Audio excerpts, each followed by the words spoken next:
দেশের সব ব্যবস্থাতে ভারতের আধিপত্যবাদ দেখছেন সার্জিস আলম। শেখ হাসিনাকে ফেরাতে সাড়া নেই দিল্লির, জানালেন পররাষ্ট্র উপদেষ্টা।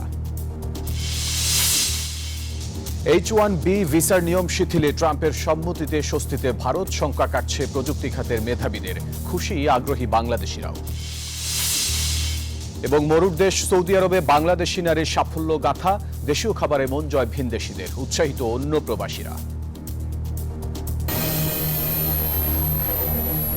এবারে বিস্তারিত। দেশের প্রত্যেকটি সিস্টেমে পরোক্ষভাবে ভারতের আধিপত্যবাদ প্রতিষ্ঠিত বলে মন্তব্য করেছেন জাতীয় নাগরিক কমিটির মুখ্য সংগঠক সার্জিস আলম। শনিবার দুপুরে চট্টগ্রামে গোলটেবিল বৈঠকে এই কথা বলেন তিনি। তরুণ প্রজন্মের কাছে ভারতকে যেভাবে পীরের পর্যায়ে নিয়ে যাওয়া হয়েছে সেটিকে আমরা খণ্ডন করতে পারবো।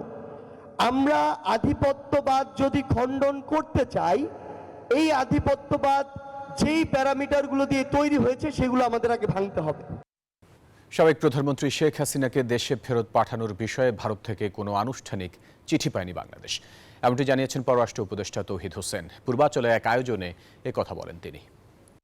আমরা এখন পর্যন্ত আমি কোনো চিঠি পাইনি, এটা জাস্ট পত্রপত্রিকাতে যেটুকু দেখেছি সেটুকুই। এটাকেই আমাদের একটা ছোট্ট সাফল্য হিসাবে দেখতে হবে যে কেউ নির্দ্বিধায় কোনো ভয় ছাড়া এই সরকারের সমালোচনা করতে পারছে। উৎপাদন বেশি দেখাতে হবে, এটার কোনো প্রয়োজন নেই। প্রকৃত উৎপাদন যেটা হচ্ছে সেটাই দেখানো উচিত। সত্য সামনে আসলে আপনি সেই সত্যের ভিত্তিতে কি সিদ্ধান্ত নেওয়া উচিত সেটা নিতে পারবেন। চীনের তিব্বতে ইয়ারলুং জাংবো নদে বেইজিংয়ের বাঁধ নির্মাণের খবরে উদ্বিগ্ন ভারত। শুক্রবার ভারতের পররাষ্ট্র মন্ত্রণালয়ের মুখপাত্র রণধীর জয়সওয়াল এই উদ্বেগের কথা জানান। বলেন, এ বিষয়ে দিল্লির মতামত ও উদ্বেগের কথা জানানো হয়েছে বেইজিংকে। জয়সওয়াল আরও বলেন, অভিন্ন নদীর ক্ষেত্রে ভাটির দেশেরও কিছু অধিকার আছে।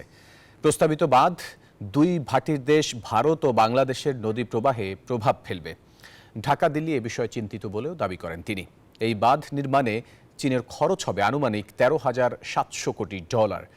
দেশটির থ্রি গর্জেস বাঁধের চেয়ে বড় প্রস্তাবিত এই বাঁধ। এটি নির্মিত হলে তা হবে পৃথিবীর বৃহত্তম বাঁধ।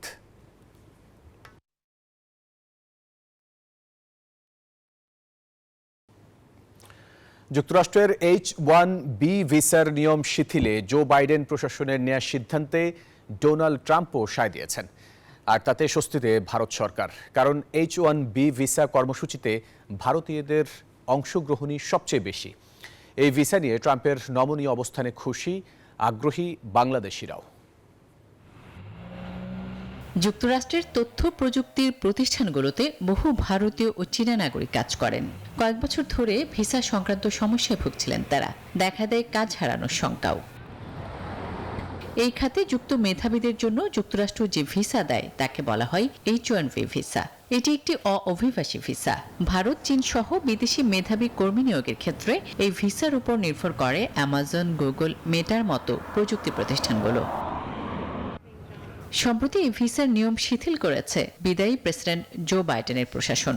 তবে এর বিপক্ষে ছিলেন নির্বাচনের জয় পেয়ে ক্ষমতায় ফিরতে যাওয়া ডোনাল্ড ট্রাম্প। অবশেষে এগিয়ে এলেন ইলন মাস্ক, প্রযুক্তি খাতে যিনি বিগ ফ্যাক্টর। নির্বাচনের মাঠেও ছিলেন ট্রাম্পের পক্ষে সরব, থাকছেন আগামী প্রশাসনেও। তাই মাস্কের পরামর্শ মেনে নিয়েছেন ট্রাম্প। এমন অবস্থায় এই ভিসার প্রক্রিয়া শিথিলেই হচ্ছে, আর তাতেই খুশি ভারত সরকার। দিল্লির আশা মার্কিন মূল্যকে ভারতীয়দের কাজের সুযোগ আরও বাড়বে। ভারতের দক্ষ পেশাদার প্রযুক্তি কর্মীদের নিজ দেশে কাজে লাগিয়ে উপকৃত হবে যুক্তরাষ্ট্র।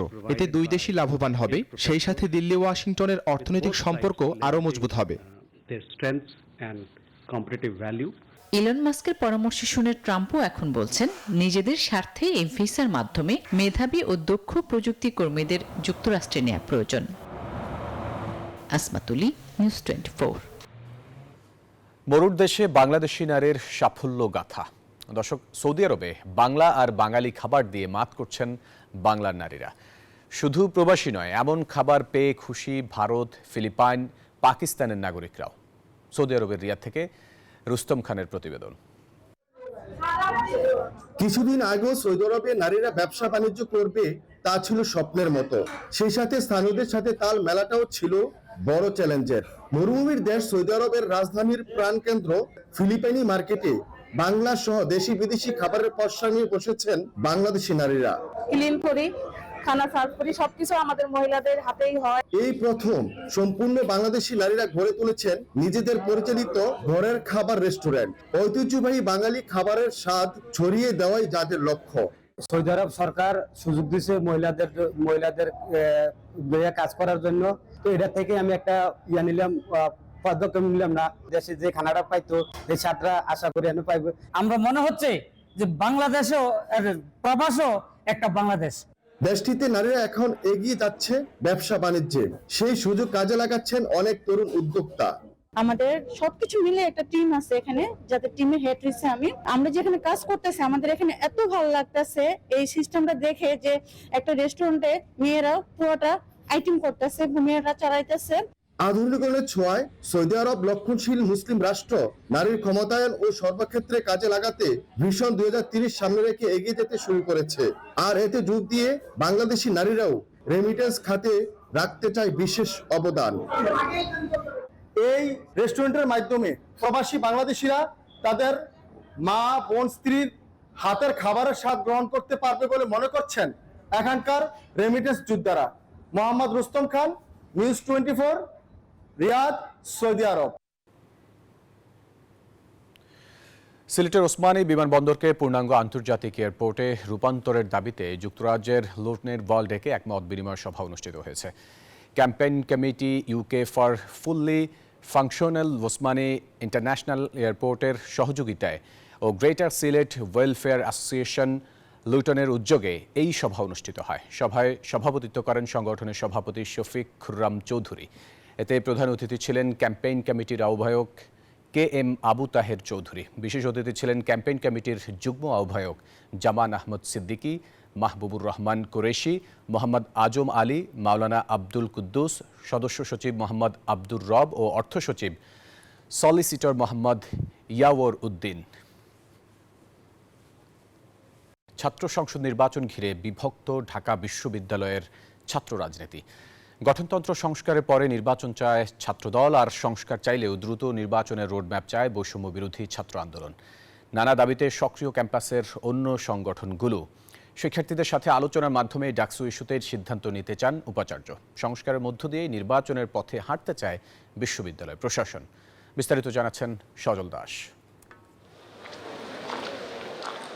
ঢাকা বিশ্ববিদ্যালয় ছাত্র সংসদ গৌরবের ইতিহাস থাকলেও দলবাজির রাজনীতিতে কোণঠাসা এই ঐতিহ্যবাহী প্ল্যাটফর্ম।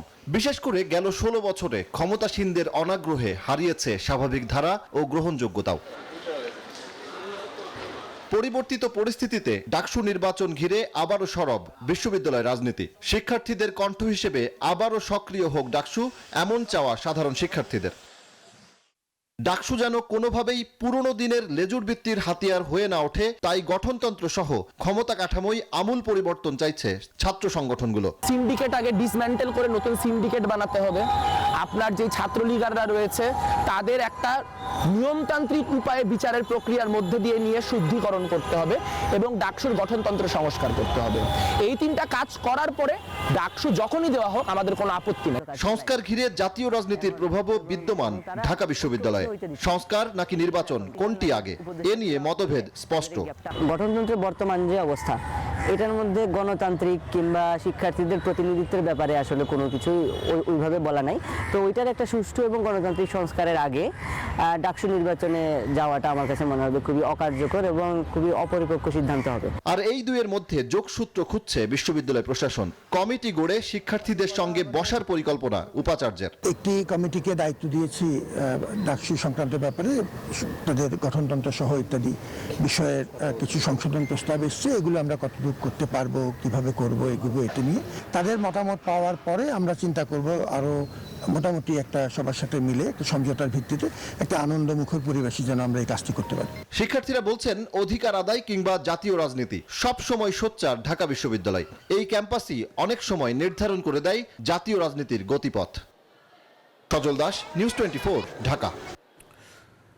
নির্বাচনের রোডম্যাপ তৈরি করাই অন্তর্বর্তী সরকারের প্রধান অগ্রাধিকার, কিন্তু তার আগে রাষ্ট্র কাঠামোতে কিছু সংস্কার প্রয়োজন জানিয়ে কাজ করছে 11টি কমিশন।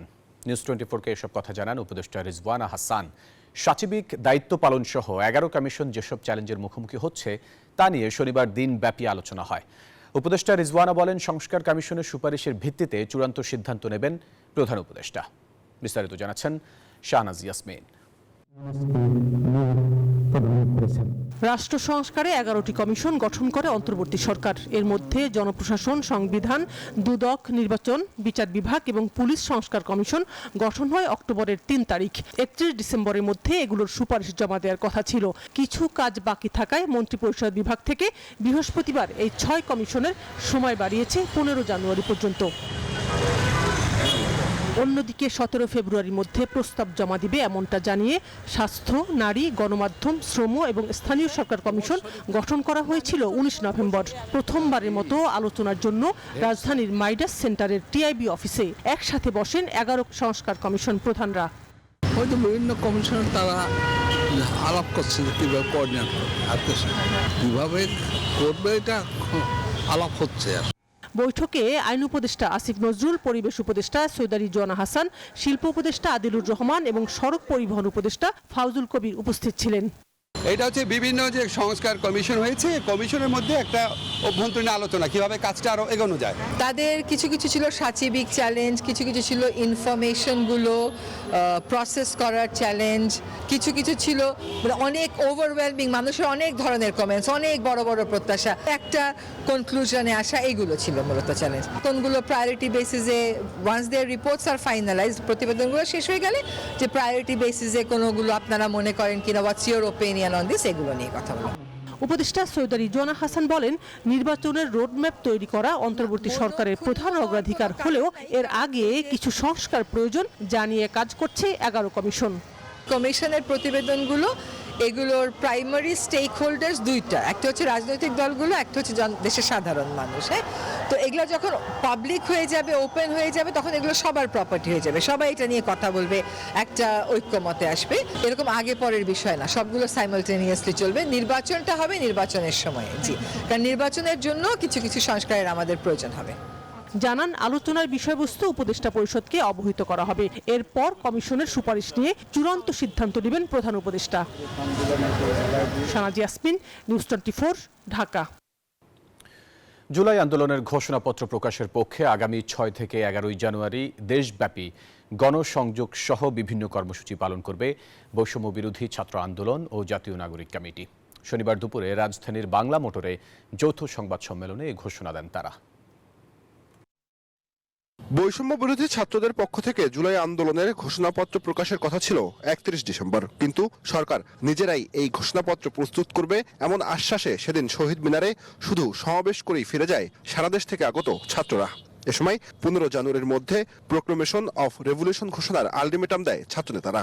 15 জানুয়ারির মধ্যে আমাদের এই জুলাই গণঅভ্যুত্থানের ঘোষণাপত্র জারি করতে হবে। এমন অবস্থায় 4 দিন পার হলেও সরকারের কার্যকর উদ্যোগ নেই বলে মনে করে ছাত্র নেতারা। দুপুরে সংবাদ সম্মেলন করে প্রোক্লেমেশন অফ রেভলিউশনের পক্ষে 6 থেকে 11 জানুয়ারি দেশব্যাপী বিভিন্ন কর্মসূচি পালনের কথা জানান বৈষম্য বিরোধী ছাত্র আন্দোলনের আহ্বায়ক হাসনাত আব্দুল্লাহ। আগামী সপ্তাহ জুড়ে দেশের প্রতিটি জেলায় এই ঘোষণাপত্রের দাবিতে কর্মসূচি পালন করা হবে। ইতিমধ্যে যেমনটি বলছিলাম, সারা দেশের সকল শিক্ষা প্রতিষ্ঠানে বৈষম্য বিরোধী ছাত্র আন্দোলন এবং প্রত্যেকটি জেলা উপজেলায় ছাত্র, নাগরিক, পেশাজীবী, কৃষক, শ্রমিক ও সর্বস্তরের জনগণের মাঝে একযোগে আমরা গণসংযোগ চালাবো। এ সময় জাতীয় গুরুত্বপূর্ণ বিষয়ে সরকারকে আরো কার্যকর উদ্যোগ নেওয়ারও আহ্বান জানান তারা। সংবাদ সম্মেলনে বলা হয়, জনস্বার্থের বিভিন্ন ইস্যুতে সরকার তাদের মতামত জানতে চাইলে ছাত্ররা সহযোগিতা করবে। সরকারকে আহ্বান জানাবো, আজকে বা কালকে অতি দ্রুত সময়ের মধ্যেই সরকার জনগণের সামনে কার্যত একটি দৃশ্যমান উদ্যোগ গ্রহণ করুক, রাজনৈতিক দলগুলোকে ডাকুক এবং গণ অভ্যুত্থানের শক্তি যে বৈষম্য বিরোধী ছাত্র আন্দোলন, তাদের থেকে সরকার ডাক আহ্বান করুক। 15 জানুয়ারির মধ্যে জুলাই আন্দোলনের ঘোষণাপত্র প্রকাশ করা না হলে আরো কর্মসূচি দেওয়ারও কথা জানান তারা। বিএনপির এ পর্যন্ত কোনো অফিসিয়াল জুবারসিনী, নিউজ 24, ঢাকা। জাতীয় বিপ্লবী পরিষদের নাগরিক সমাবেশে হট্টগোলের ঘটনা ঘটেছে। অন্তর্বর্তী সরকারের সমালোচনা করে বক্তব্যের জেরে হামলার শিকার হয়েছেন গণ অধিকার পরিষদের মুখপাত্র ফারুক হাসান। এই ঘটনায় আইনি সহায়তা চেয়ে রাজধানীর শাহবাগ থানায় অভিযোগ দিয়েছে গণ অধিকার পরিষদ। শনিবার দুপুর 2টায় কেন্দ্রীয় শহীদ মিনারে ফ্যাসিবাদ বিলোপ ও নতুন সংবিধানের দাবিতে নাগরিক সমাবেশের আয়োজন করে জাতীয় বিপ্লবী পরিষদ। জুলাই আগস্ট অভ্যুত্থানে শহীদ ও আহতদের পরিবারের জন্য সহায়তা ও হামলায় জড়িতদের বিচারের দাবি তুলে ধরেন বক্তারা। অন্তর্বর্তীকালীন সরকার, এই সরকার না অন্তর্বর্তীকালীন, না বিপ্লবী, না অমুক না তমুক কিছুই জানি না, একটা জোড়া খিচুড়ি সরকার বানিয়ে ফেলেছে। আমন্ত্রিত অতিথি ছিলেন গণ অধিকার পরিষদের মুখপাত্র ফারুক হাসান। সমাবেশে দেয়া বক্তব্যে অন্তর্বর্তী সরকারের সমালোচনা করেন তিনি। তার বক্তব্যের পর একদল লোক চড়াও হয়, চেয়ার ছোড়ার পাশাপাশি ঘটে হামলার ঘটনা।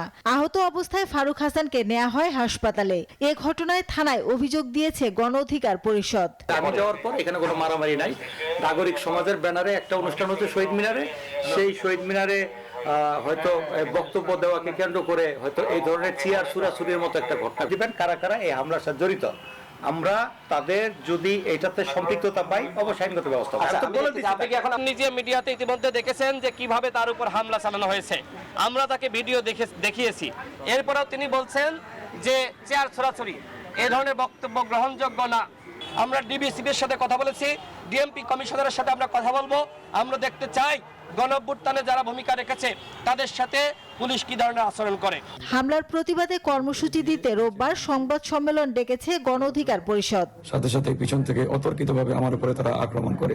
মাসুদ আবনী, নিউজ 24, ঢাকা। আমরা স্বাগত প্রবাসী সংবাদ। এবারে জানাবো খেলার সংবাদ। বিপিএল এর প্রথম পর্বে মিরপুরের হোম অফ ক্রিকেটে ছিল রান বন্যা। বিসিবি সভাপতির প্রতিশ্রুতি অনুযায়ী স্পোর্টিং উইকেট বানালেও মাঠের বাইরে বেশ কিছু ঘটনায় সমালোচিত হয়েছে। তবে সেসব আলোচনায় না গিয়ে সাবেক বোর্ড পরিচালক খন্দকার জামিল বললেন, বিপিএল এর এবারের আসরে মাঠের খেলায় এসেছে বেশ পরিবর্তন। তবে সাকিব মাশরাফিদের মতো ক্রিকেটার না থাকায় কিছুটা হলেও কমেছে বিপিএল এর ব্র্যান্ড ভ্যালু। বিপিএল এর এবারের আসরের শুরুটা যেমন রোমাঞ্চকর হওয়ার কথা ছিল, শেষ পর্যন্ত তা হয়নি। মাঠের খেলার চেয়ে বিসিবির অব্যবস্থাপনাই ছিল বেশি আলোচনায়। খেলা দেখতে এসে টিকিট না পেয়ে সাধারণ মানুষ ভুগেছেন হতাশায়। ভাঙচুর হয়েছে বিসিবিতে, এমনকি আগুন দেওয়ার ঘটনাও ঘটেছে। বিসিবি প্রেসিডেন্ট সমস্যা সমাধানের কথা বললেও ঢাকা পর্বে তা হয়নি। তবে এসবের মাঝেও মাঠের খেলায় ঢাকা পর্বে আলো ছড়িয়েছেন ব্যাটাররা। মিরপুরে প্রায় বেশিরভাগ ম্যাচই হয়েছে হাই স্কোরিং। এমন উইকেটে খেলা হওয়ায় বিসিবির প্রশংসা করলেন সাবেক বোর্ড পরিচালক খন্দকার জামিল। মিরপুরে খুব সারপ্রাইজিংলি বড় রান হচ্ছে মিরপুরের উইকেটে, যেটা আসলে এত বছর আমরা দেখি নাই। কেন দেখি নাই, সে কারণটা কি, সেটা আসলে একটা রহস্য। ঢাকা পর্বে শেষ হওয়া 8 ম্যাচে ব্যাটে বলে শীর্ষ 5-এ বাংলাদেশিদের জয় জয়কার। বিপিএল শুরুর আগে এনসিএল টি20 খেলায় দেশি ক্রিকেটাররা ভালো করছেন বলে মত সাবেক এই বোর্ড পরিচালকের। আমি বাংলাদেশ ক্রিকেট বোর্ডকে সাধুবাদ জানাতে চাই। এটার এফেক্টটা কিন্তু পড়েছে আসলে এনসিএল যে টি20 ক্রিকেটটা হলো, সেটার একটা প্রভাব কিন্তু এই বিপিএল এ পড়েছে। এবারের বিপিএল এ দেশের ক্রিকেটের সবচেয়ে বড় তারকা সাকিব আল হাসান না থাকায় কিছুটা হতাশ জামিল। বিতর্ক অনেক আছে তাকে নিয়ে, সেই বিতর্ককে যদি আমি পাশে রেখে বলি, তার আমি মনে করি সাকিবের ব্র্যান্ড ভ্যালু তো অবশ্যই বিপিএল মিস করবে। মাশরাফির ব্র্যান্ড ভ্যালু অবশ্য, আজকে যদি মাহমুদুল্লাহ না থাকতো, তামিম না থাকতো, তাদের ব্র্যান্ড ভ্যালু কিন্তু আমরা মিস করতাম। আগামী সোমবার থেকে শুরু হবে সিলেট পর্ব, সেখানে 8 দিনে মাঠে গড়াবে 12 ম্যাচ। আল মাহমুদ ফাহিম, নিউজ 24, ঢাকা। এদিকে বিপিএল এর ক্যাপ্টেন্সি উপভোগ করছেন খুলনা টাইগার্সের অধিনায়ক মেহেদী হাসান মিরাজ। টানা 2 জয়ে দলের অবস্থান পয়েন্ট টেবিলের 2য় স্থানে। সবাই নিজেদের সর্বোচ্চটা উজাড় করে দিচ্ছে বলেই দল জয় পাচ্ছে জানালেন তিনি। এদিকে টানা 3 হারে পয়েন্ট টেবিলের তলানিতে ঢাকা ক্যাপিটালস। ঢাকার অধিনায়ক থিসেরা পেরেইরা বলেন, ব্যাটাররা পরিকল্পনা কাজে লাগাতে না পারায় হারতে হয়েছে তাদের। আমরা এখানে 2টা ম্যাচ জিতেছি, টিমের ভিতর কনফিডেন্ট আছে সবাই এবং সবাই পারফর্ম করছে। এটা আমাদের টিমের জন্য অনেক একটা পজিটিভ সাইন। এবং সিলেটে আমরা জানি না এখন উইকেটটা কিরকম আছে, আমরা সময় পাবো, এখনো 1 সপ্তাহ সময় আছে আমাদের। সো এর ভিতরে আমরা আরো ভালো মতন প্রিপারেশন নিতে পারবো, কোথায় আমাদের ল্যাকিংস আছে, কোথায় আমাদের ইমপ্রুভ করতে হবে। Sad to say about because we didn't execute our batting plans. So whatever situation, if we can get momentum from the first power play overs, I think it's easy to chase this target. দর্শক, এই ছিল প্রবাসী সংবাদে। এতক্ষণ সাথে থাকার জন্য ধন্যবাদ সবাইকে।